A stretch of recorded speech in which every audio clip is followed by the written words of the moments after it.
You know, last week we actually talked about why so many retirees can't sleep. And if you watch that video, you already know it's not really about money. Here's the real thing. Money is a part of it. Yes, that cannot be denied. But it's not because you don't have enough funds set aside, enough money. It's because most people heading into retirement, or even those that are already in it, have never really spent any time trying to answer that question about, what is life really going to be like in retirement? And they won't answer it with any confidence. And that's the question that keeps them up at night, just as much as everything else we talked about, yeah. But here's the question, boiled down into a nutshell. How much do you actually need to retire and live the lifestyle you always wanted? I don't want to make you think that what all the calculators that are available say. And I don't want to make you think that, what your neighbor tells you is working for them is what's going to work for you. You see, it's what you actually need. What is it, the lifestyle you want to live? What does that life actually want, and what does it need? Without running out of money, without living in fear, and without spending your retirement, doing the financial math programs at 2 o'clock in the morning. That's what we're tackling today. Stay with me here. Hey, welcome back. My name is Bill Bergfeld, and this is Retirement Survival Secrets. If you're just joining us, this is the second video in a 4-part series that we're doing this month. Well, part of June and part of July. We're not just going to talk about the financial challenges of retirement. We're going to talk about the emotional challenges, the psychological challenges, and we're going to try to bring them all together, make it all a practical approach. Last week we talked about why retirement disrupts sleep, why it interrupts the rhythm and the peace of mind that you should have in retirement. If you missed that one, I think it's probably, I'll put a link to it in the description so you can go back and review it if you'd like. It sets the foundation for everything that we're going to be building these next 4 to 5 weeks. Today we're going to go deeper into the money side. Yeah, that's not really the side I like to talk about, but it's an important side. But I promise you, this is going to feel very different from any retirement finance video you've ever watched before, ever seen before. Here's something that I've noticed in almost every conversation I've had with retirees, or, even with those people that are approaching retirement. When you ask them, do you have enough to retire? Most of them take in a deep breath and they pause. They can't quite answer that question as rapidly as they should. And that's true for even those people that have really good, solid savings, and those people that have worked with a financial advisor for years. It's true even for them. They pause because the honest answer is, I'm not really sure. And that uncertainty, folks, that's the gap between I think I'm okay and I know I'm okay. And that gap between those two, it's a tremendous amount of retirement anxiety. That's where the real anxiety during retirement actually lives. It never comes from a shortage of money. It comes from a shortage of what I call clarity. Most people have a number in their head when they retire. 1 million, 2 million, whatever they've read or whatever they've heard. But they've never stressed or tested it. They've never stress tested it in actuality. They never ask, what is my retirement actually going to cost? Not a generic retirement, mine. You see, without that clarity, even the people who are genuinely financially ready they second guess themselves. They may even delay retirement for a few years because they're just not sure. They finally do retire and they underspend in retirement. They cut back on the things they should enjoy because they're worried about having enough when it gets closer to the end of life. And it's not because they're trying to underspend. They just live smaller than they need to, not because the money isn't there. It's because their confidence in that amount of money isn't there. That's the problem that I want to try to solve today. Let me reframe that question, because I think most people are asking it incorrectly. How much do I need to retire is usually asked as a financial question, and the financial industry is very happy to give you a financial answer. The 4% rule, yeah. Multiply your annual expenses by 25. Aim for 1.46 million. Which, by the way, the current average magic number, that's the one most Americans cite when you're asked that question about do you have enough. But those answers miss something fundamental, I do believe. The number isn't really a financial question. The number should be a lifestyle question. What does your retirement actually look like? Do you travel? Do you have a hobby that costs money? Are you spending money that you thought you were going to have for retirement, but you're having to spend it to take care of your grandkids? Do you want to leave something behind? Legacy money? Until you've answered those kind of questions, folks, at least with honesty, well, at least with some sort of honesty, specifically, any number you pick is really just a guess until you sit down and create a true plan, a dressed up plan. And here's the deeper layer that I want you to think about. This is where this week's conversation comes back in. If you remember the 5 pillars that we talked about, the things that your career was quietly providing all along: rhythm, identity, belonging, your capability, your purpose. Those pillars aren't going to be free for you anymore. They're not free in retirement. Building a life that genuinely fills those needs is going to cost you something. I mean, think about it. Belonging, something. I don't care if it's joining a club or just meeting with friends or being part of a community. Belonging costs money. Capability costs money. Learning a new skill, pursuing a hobby. Purpose is going to cost you something. Travel, volunteering, building something new. It's going to cost.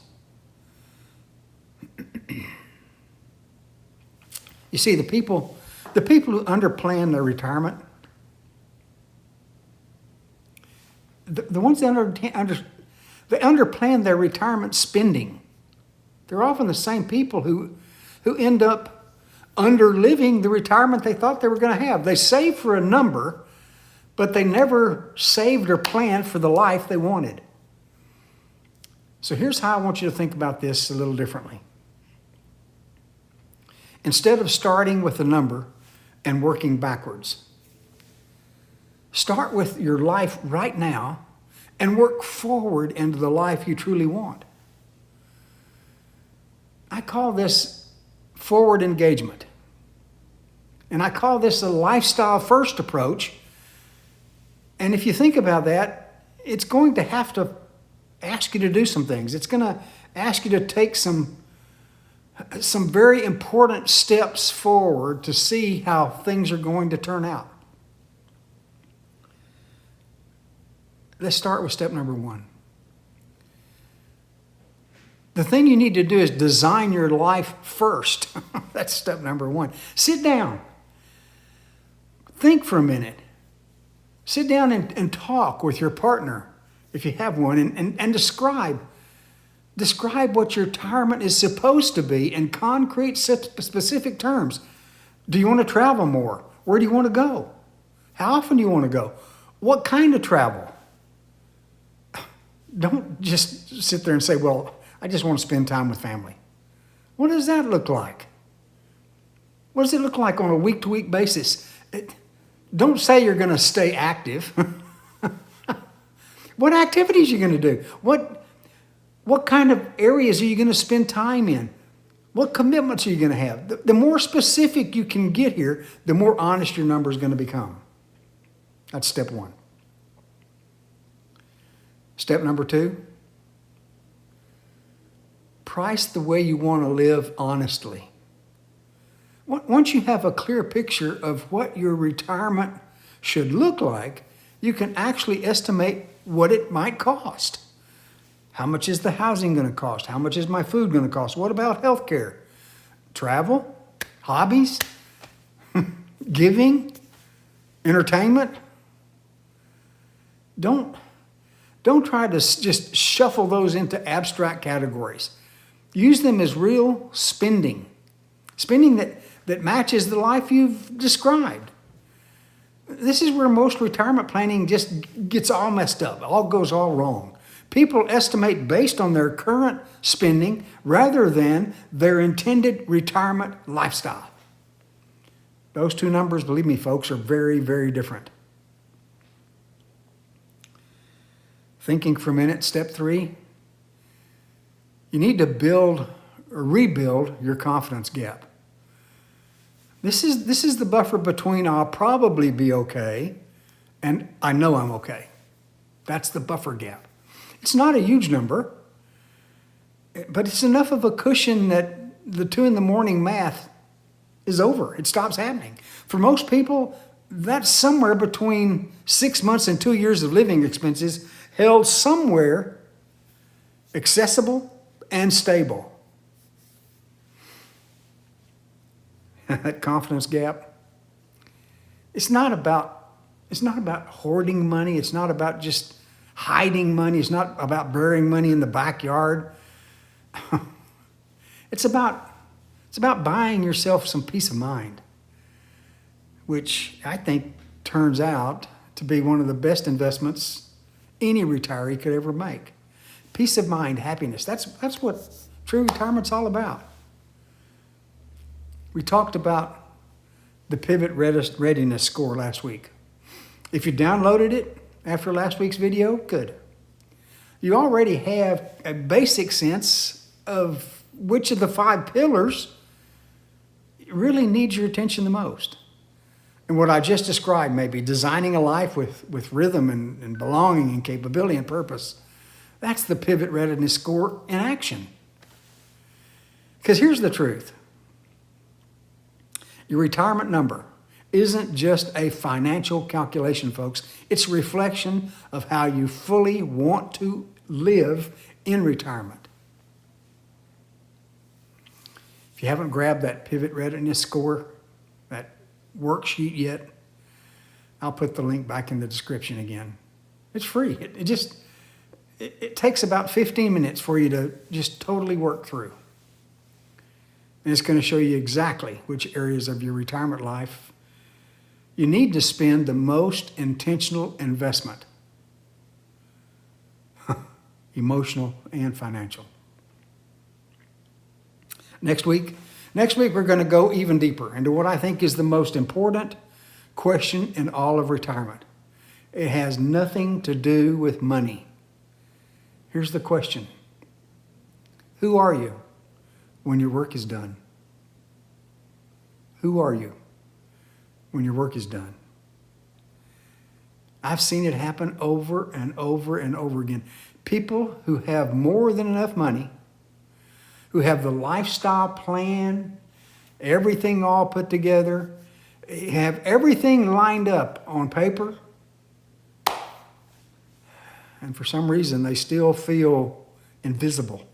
They still feel lost, like you're not important anymore. We'll talk about why that happens next week, for sure. So, before I wrap up today, there's 3 things you can do this week to to really start building some clarity and confidence in retirement. Not just financial, but financial, emotional clarity in your retirement. There's two things. Well, there's three, really. Quick win number one is this. Write down your retirement in 3 paragraphs. Don't use a spreadsheet. Write it in paragraphs, as if you're writing an essay. Describe a typical week. When are you going to wake up? What are you going to do during the day? What time are you going to call it quits and retire for the night? What are you going to do for the rest of the week? What are you going to do on the weekend? Describe what your life looks like. Describe the 1 or 2 things you absolutely want to do and experience during retirement. Get it out of your head. Get it onto paper. That's quick win number 1. Quick win number 2. Add up what life is actually going to cost. Take those paragraphs that you just got through working on and put some rough dollar amounts on each category. Don't aim for being exact or don't aim for precision. Just aim for as near to honesty as you can get. A number that's real is worth more than a number that's just optimistic. That's quick win number 2. Finally, quick win number 3. Name your confidence number. What amount sitting in an accessible, and let me put it this way, an easily accessible account would let you sleep peacefully at night? For a lot of people, that number is $50,000. For others, it's 6 months of expenses. It doesn't have to be used. It just has to be yours. It has to be your number. A number you've consciously decided represents your own peace of mind. So, what's all this about? Here's what I want you to take away from today. The retirement number question isn't primarily a math problem. It's not calculus. It's not geometry. It's not algebra. It's not math. The retirement number is clarity. And clarity starts not with you using a calculator and determining the right numbers. It starts with honestly describing the life you actually want to live. If you get that one right first, folks, you can make the math follow, I promise. If this series is resonating, if it's hitting you right between the eyes, subscribe.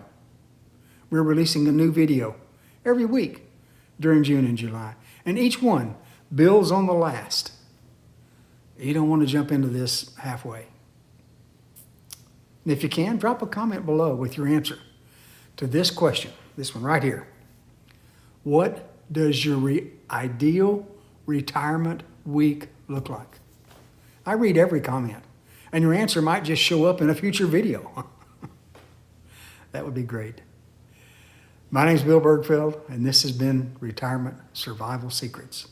Next Monday, who are you when the work is done? The question I think matters more than any number. You worked hard to get here, folks.